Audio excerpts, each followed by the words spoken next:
귀신 들린 사람에게 귀신을 쫓아내는 것을 물러날 퇴자에 마귀 마자를 써서 보통 퇴마라고 합니다. 또는 몰아낼 구자에 마귀 마자를 써서 구마라고도 해요. 그런데 우리 기독교에서는 사실 이런 단어들을 잘 쓰지 않고 쫓을 축에 간사할 사자를 씁니다. 그래서 축사라고도 많이 합니다. 이 영화 속에서 퇴마나 구마 의식을 하는 다양한 방식들을 아마 영화를 통해서 보신 적이 있을 거예요. 이 퇴마와 관련돼서 가장 유명한 영화 중에 하나는 아마 엑소시스트라는 영화일 건데, 퇴마를 위해서 라틴어로 된 기도문을 막 읽고 또 성수를 뿌린다든지 십자가를 이용한다든지 이런 방법을 사용하는 장면들이 이제 많이 나옵니다. 한국 영화 중에 요즘 유명한 건 저는 보진 않았습니다만 곡성이라는 영화가 유명한가 봐요. 그래서 방울을 막 흔들고 또 부적을 사용하는 방법들이 등장한다고 합니다.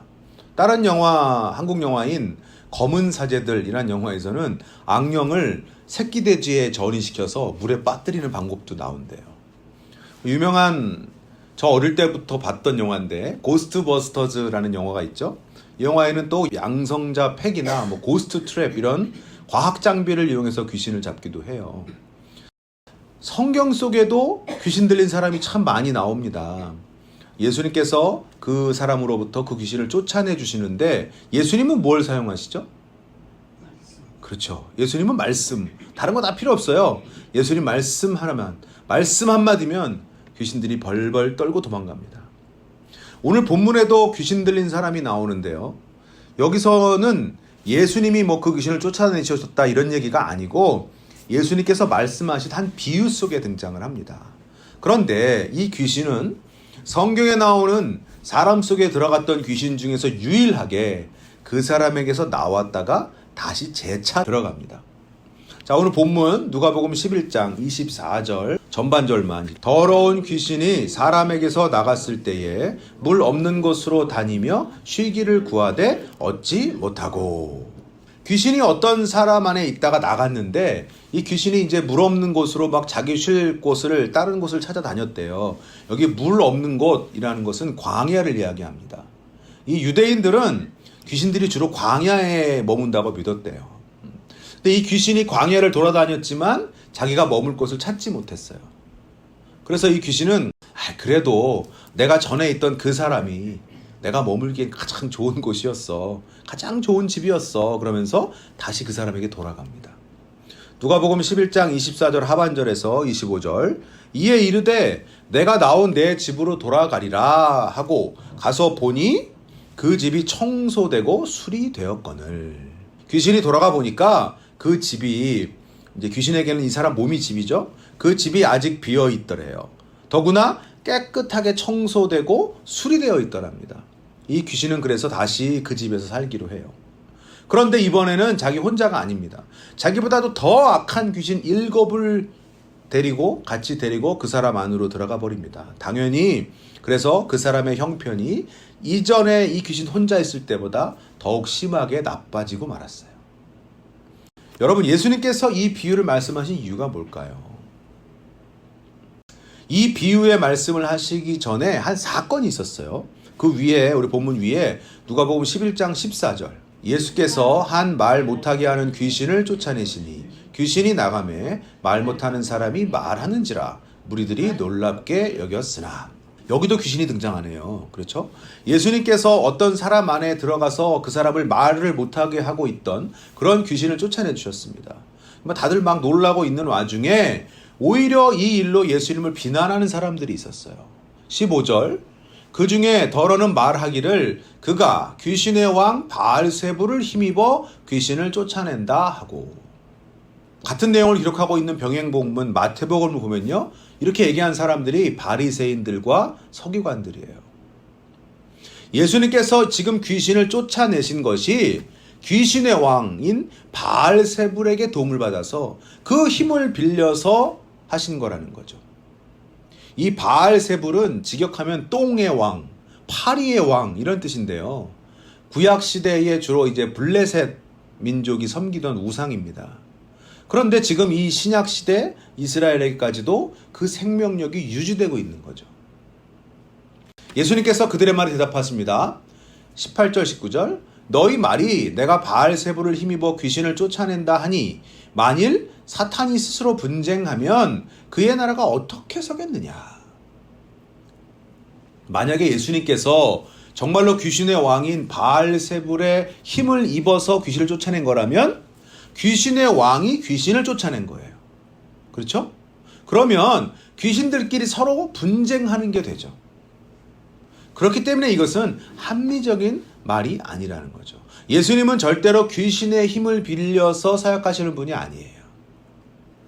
20절 그러나 내가 만일 하나님의 손을 힘입어 귀신을 쫓아낸다면 하나님의 나라가 이미 너희에게 임하였느니라. 예수님께서 귀신을 쫓아내신 것이 어떤 힘으로라고요? 하나님의 손을 힘입은 거랍니다. 원문을 보면 하나님의 손가락을 힘입어라고 돼 있어요. 시편 8편 3절 주의 손가락으로 만드신 주의 하늘과 주께서 베풀어 두신 달과 별들을 내가 보오니. 이 하나님의 손가락은 하나님의 능력을 의미하는 거예요. 예수님은 하나님의 능력으로 이 모든 일을 행하신 겁니다. 그리고 그것은 이제 이 땅에 이미 하나님의 나라가 임한 증거라는 거죠. 이 사건이 있은 직후에 예수님께서 오늘 본문에 나오는 7 귀신 비유를 말씀해 주신 거예요. 왜 이 비유를 말씀하신 걸까요? 나갔던 귀신이 이 더 악한 7 귀신을 데리고 다시 그 사람에게로 돌아와서 들어간 이유가 뭐라 그랬어요? 그렇죠. 가서 보니까 그 집이 청소되고 수리되었다는 거죠. 그 집이 아직까지도 비어 있었기 때문이에요. 더구나 청소와 수리까지 싹 돼 있단 말이죠. 이번에 저희 집이 운정으로 이사를 오면서 집 청소를 입주 청소 업체에 처음으로 맡겼어요. 그동안은 어머니하고 저하고 둘이서 했었는데 이제 어머니께서 너무 힘드셔서 그렇게 하면 안 돼요. 이제는 돈은 들어갔지만 이 청소 업체에서 너무 깨끗하게 잘해 주셔가지고 들어올 때 참 기분이 좋았습니다. 여러분 왜 굳이 돈을 들여가면서까지 집을 청소할까요? 간단합니다. 그 집에서 살려고. 청소와 수리는 누군가 거기서 살기 위해서 하는 겁니다. 청소되어 있고 수리되어 있다는 것은요, 누군가 그 집에서 살 수 있는 준비가 다 되어 있다는 말이에요. 그런데 그 집은 비어 있었다는 거죠. 아무도 살고 있지 않았어요. 그래서 그렇게 살기 좋게 준비된 그 집에 귀신이 7 귀신까지 데리고 다시 돌아가서 살기 시작한 거예요. 여기서 이 귀신이 머무는 집으로 묘사된 이 사람은요, 1차적으로는 앞서 예수님에게 바알세불의 힘을 빌어서 일한다라고 비난했던 바리새인들과 서기관들을 말하는 겁니다. 그리고 더 나아가서는 유대인들을 비유로 말씀하신 거예요. 이 유대인들은, 이스라엘 민족은 그동안 여러 번의 정화를 거쳤어요. 특히 이 바벨론의 포로가 되어서 수십 년을 보냈습니다. 그동안에 그들은 회개하고 뉘우쳤고 다시 이스라엘 땅으로 돌아와서는 지도자였던 느헤미야나 에스라의 지도하에 아주 대대적인 영적 개혁을 실행했어요. 말하자면 깨끗하게 청소되고 수리된 상태가 된 겁니다. 그런데 지금의 유대인들은 그 뒤로 더 깨끗해지거나 더 정결해진 것이 아니라 그 후로 몇백 년이 지난 지금 오히려 7 귀신 들린 것처럼 더 악해지고 더 타락했어요. 예수님께서는 지금 이 귀신의 비유를 통해서 이전보다 더 영적으로 나빠진 유대인들을 책망하고 계신 겁니다. 영적인 부흥을 이루었던 이스라엘 민족이 자신들을 채우지를 못했어요. 하나님 말씀으로 은혜로 자신들을 꽉꽉꽉 채워놨다면 그들이 이렇게 악해지지 않았을 겁니다. 예수님도 한눈에 알아보고 그들에게 모셔드렸을 거예요. 그러나 그들은 영적으로 공허하게 비어 있었다는 거죠. 여러분, 예수님의 이 말씀은 이렇게 영적으로 이전보다 더 나빠진 유대인들에게 주신 말씀이지만 더 나아가서는 우리 그리스도인들에게 주시는 경고이기도 합니다. 우리들 또한 우리들을 비워놓으면 언제든지 악한 영들에게 내어줄 수가 있어요.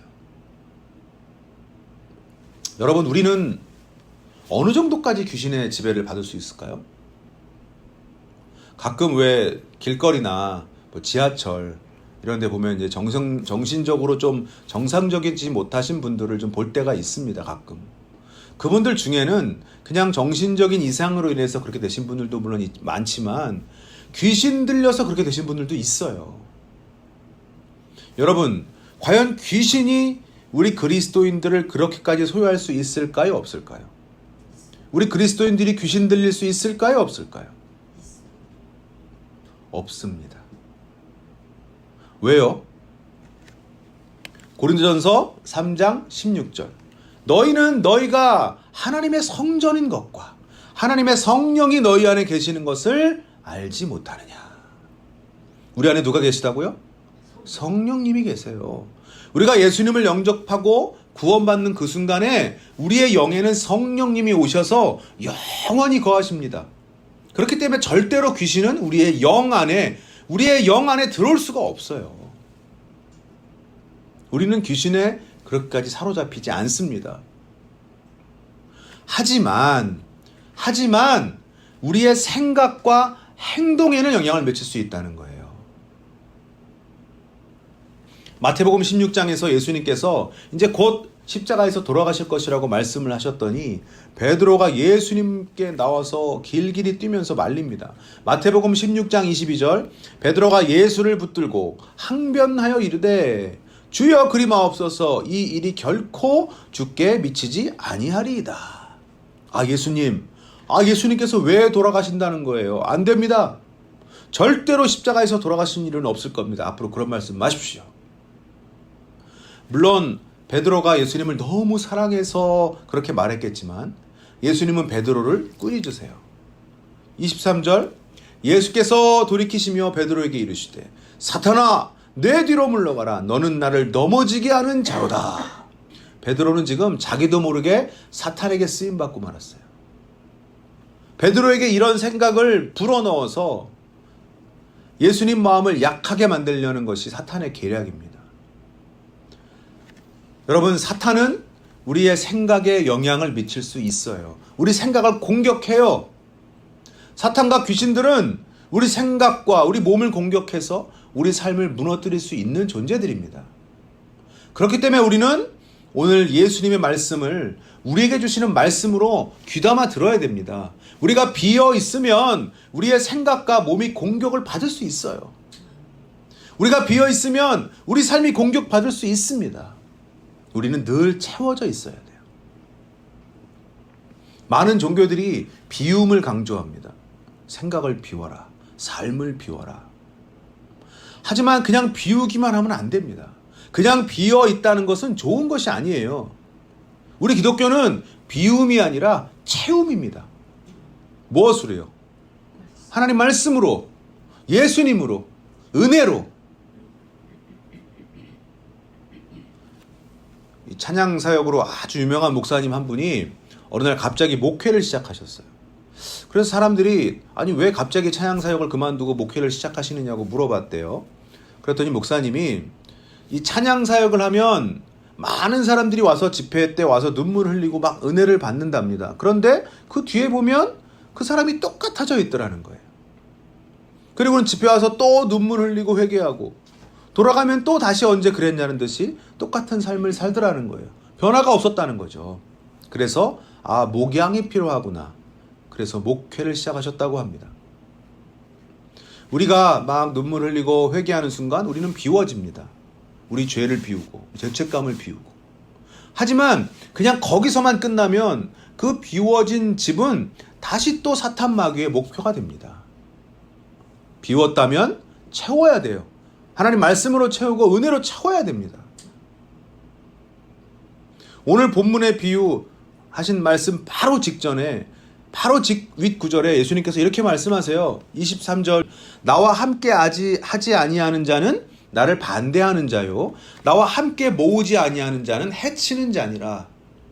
예수님을 막 적극적으로 반대하고 대적하지 않았더라도 예수님하고 함께 하지 않는다면 그것은 예수님 편에 서지 않은 것과 똑같다는 거예요. 예수님 반대하는 것과 똑같다는 거예요. 여러분 참 무서운 말씀입니다. 야고보서 4장 17절 함께 읽어볼까요? 사람이 선을 행할 줄 알고도 행하지 아니하면 죄니라. 내가 악을 행하지 않았더라도 선을 행하지 않은 것 그것만으로도 죄라는 말씀이에요. 여러분, 역시 참 두려운 말씀입니다. 사랑하는 여러분, 신앙에는 중간이 없습니다. 신앙에는 중립지대나 회색지대가 없어요. 예수님 편에 서지 않으면 그거는 예수님 반대편에 서는 겁니다. 그 중간은 없어요. 나를 예수님으로 채우지 않는다면 그것은 귀신들로 채우는 겁니다. 하나님 말씀으로 채우지 않는다면 사탄의 생각으로 채우는 겁니다. 목사님, 그건 너무 극단적인 거 아닌가요? 나를 예수님으로 채우지는 못했을지라도 그래도 내가 악한 것들로 채우지는 않았다고 생각하는데요. 여러분, 아닙니다. 우리가 그냥 그렇게 빈집으로 계속 살 수가 없어요. 우리가 비어있으면 반드시 귀신들이 우리를 차지하고자 공격해 옵니다. 그렇기 때문에 여러분, 어떻게 해야 된다고요? 채워야죠. 하나님 말씀으로 채워야죠. 은혜로 채워야죠. 그래야 우리가 귀신으로 채워지는 것을 막을 수 있습니다. 악한 영들이 우리 생각으로, 우리 삶으로 침투할 공간을 주지 말아야 됩니다. 아멘. 전에 제가 전도사로 섬기고 있던 한 교회에서 한 청년이 저한테 슬쩍 와서 이렇게 말하더라고요. 전도사님, 사실은 제가 담배를 피웁니다. 그것 때문에 제가 마음이 참 힘이 듭니다. 그래서 제가 이렇게 말해줬어요. 그래, 괜찮아. 그냥 피워. 그랬더니 이 청년이 놀라더라고요. 야, 너 담배 피우면 안 되지. 교회 다니는데 끊어야지. 막 그럴 줄 알았는데 전도사라는 사람이 담배를 그냥 피우라고 말하니까 놀라더라고요. 그리고 나서 제가 이어서 이렇게 말했어요.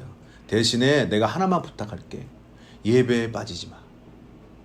그리고 수요 예배, 새벽 예배, 금요 예배, 되도록이면 많은 예배에 참석하려고 노력해봐. 제가 왜 이렇게 말했을까요? 담배를 자기 힘으로, 자기 의지로만 끊으려면 참 힘듭니다. 오히려 담배 끊으라고 계속 막 종용하면 그 청년은 예배에 나오지 않게 될지도 몰라요. 그러나 예배에 많이 참석하다 보면 그 청년에게 막 은혜가 채워지고 그 은혜가 바로 담배를 끊을 수 있게 해주는 겁니다. 로마서 6장 14절. 죄가 너희를 주장하지 못하리니 이는 너희가 법 아래 있지 아니하고 은혜 아래 있음이라. 우리가 그냥 의무감만 가지고 죄하고 싸운다면 참 힘든 싸움이 됩니다. 그러나 은혜는 우리로 하여금 넉넉히 죄를 이기게 합니다. 우리가 할 일은 매일매일 충분한 은혜를 내 안에 채우는 겁니다. 질문 하나 드릴게요. 빛과 어둠 중에 어느 것이 주도권을 가지고 있을까요? 당연히 빛입니다. 방에 불을 켜고 있다가 불을 딱 끄면 어둠이 그 방을 차지합니다. 그러다 다시 불을 딱 켜면 어느새 어둠이 쫓겨나가고 빛이 다시 그 방을 점령합니다. 어둠이 빛을 몰아낼 수는 없어요. 빛이 사라지면 그것이 어둠입니다. 로마서 12장 21절. 악에게 지지 말고 선으로 악을 이기라. 악은 선으로 이기는 겁니다. 어둠은 빛으로 이기는 겁니다. 내가 어둠의 영향을 받느냐 받지 않느냐는 내 안에 빛이 비추고 있느냐 아니냐에 달려 있는 겁니다. 내가 빛으로 가득하면, 빛으로 채워져 있으면 어둠은 쫓겨갑니다. 나를 그리스도의 은혜로 채우면 악한 영들의 생각은 사라집니다. 그러나 내 안에 은혜가 사라질 때 악한 영들이 내 생각과 내 몸을 그들의 집으로 삼으려고 할 겁니다. 7 귀신 데리고 들어오려고 할 겁니다. 주도권은 빛에 있어요. 주도권은 은혜에 있어요. 그래서 여러분은 늘 빛으로, 은혜로 충만하도록 노력해야 합니다. 죄를 짓지 않으려고, 우리가 악하게 살지 않으려고 당연히 노력해야죠. 그런데 그것보다 더 효과적인 방법은 내 안에 선을 채우려고 노력하는 거예요. 내 안에 빛을 채우려고 노력하는 거예요. 누가복음 6장 45절. 선한 사람은 마음에 쌓은 선에서 선을 내고 악한 자는 그 쌓은 악에서 악을 내나니 이는 마음에 가득한 것을 입으로 말함이라. 우리 안에 선을 쌓고 선을 채워놓으면 악이 침투할 공간이 없어요. 우리 안에 빛을 쌓고 빛을 채워놓으면 어둠은 저절로 물러갑니다. 그렇기 때문에 우리는 우리 안에 자꾸 선한 것을 쌓아야 되는 거예요. 그러면 뭐가 선한 거죠? 대체 내 안에 뭘 쌓아야 선한 것을 쌓는 것이고 내 안을 무엇으로 채워야 선한 것으로 채우는 겁니까? 한때 우리나라에 이 큐티 붐이 일었던 적이 있어요. 지금도 물론 많은 분들이 하고 계시겠지만, 그런데 여러분, 잘못된 큐티 때문에 좀 잘못된 신앙의 길로 가게 되신 사람들도 참 많아서 안타까웠습니다. 그 이유는 한동안 우리나라 교회들이 큐티에 대해서 잘못 가르쳤기 때문이에요. 이 정해진 성경 본문을 반복해서 계속 읽으라 그래요. 그러다 보면 갑자기 탁 커져 보이거나 튀어나와 보이는 단어들이 생기고 아니면 갑자기 탁 떠오르는 생각이 있대요. 그러면 그것을 붙들고 묵상하라는 거죠. 그런데 이것은 여러분 아주 위험한 방법입니다. 그 성경 본문에 대한 올바른 해석이 바탕이 되어야 그것이 올바른 묵상이지, 그냥 읽다가 떠오른 생각, 읽다가 눈에 들어오는 단어 하나 가지고 묵상하면 안 되는 거예요. 내가 복음이 되는 거죠. 그리고 또 한 가지 큐티에 대한 잘못된 가르침 중 하나는요, 큐티가 우리의 길을 인도해 준다는 거예요. 물론 하나님 말씀 붙들고 묵상하는 사람들에게 하나님께서 그 말씀 통해서 길을 인도해 주세요. 그것은 분명합니다. 그러나 이것은 큐티로 인해서 얻을 수 있는 여러 가지 유익 중에 그냥 하나예요. 이것이 큐티의 유일한 목적이 돼서는 안 된다는 거죠. 그러면 큐티의 궁극적인 목적은 뭘까요? 큐티는 왜 하는 거죠? 말씀의 은혜 때문입니다. 그날 하루를 하나님의 말씀의 은혜로 나를 채우고 시작하기 위해서 큐티하는 거예요. 우리 안에 선한 것을 쌓는다는 것은 말씀을 쌓는 겁니다. 세상에서 가장 선한 것은 말씀이에요. 우리를 선한 것으로 채운다는 것은 말씀으로 채우는 거예요. 여러분, 주일에 한 번 와서 이렇게 듣는 말씀만으로는 부족합니다. 우리에게 매일매일의 말씀의 은혜가 필요해요. 여러분 스스로 성경도 읽으셔야 되고 말씀 붙들고 기도도 하고 묵상도 하셔야 돼요. 그래서 자꾸 말씀의 은혜로 여러분을 채우셔야 합니다. 그러면 여러분 안에 남아있는 악한 것들은 저절로 밀려나갑니다. 여러분 안에 해결되지 못한 부정적이고 절망적인 생각들이 다 떠나갑니다. 하나님 말씀대로 살지 못하도록 만드는 마귀와 귀신들의 유혹이 힘을 잃습니다. 오늘 본문 위에 예수님께서 이런 말씀도 하셨어요. 누가복음 11장 21절에서 22절. 강한 자가 무장을 하고 자기 집을 지킬 때에는 그 소유가 안전하되 더 강한 자가 와서 그를 굴복시킬 때에는 그가 믿던 무장을 빼앗고 그의 재물을 나누느니라. 이 강한 자가 누구죠? 사탄 마귀예요. 사탄 마귀, 강한 자 사탄 마귀가 자기 집, 자기 소유를 지키고 있다는 거죠. 누군가의 마음속, 이 생각 속을 집 삼아서 거주하면서 그 사람을 소유하고 있다는 거예요.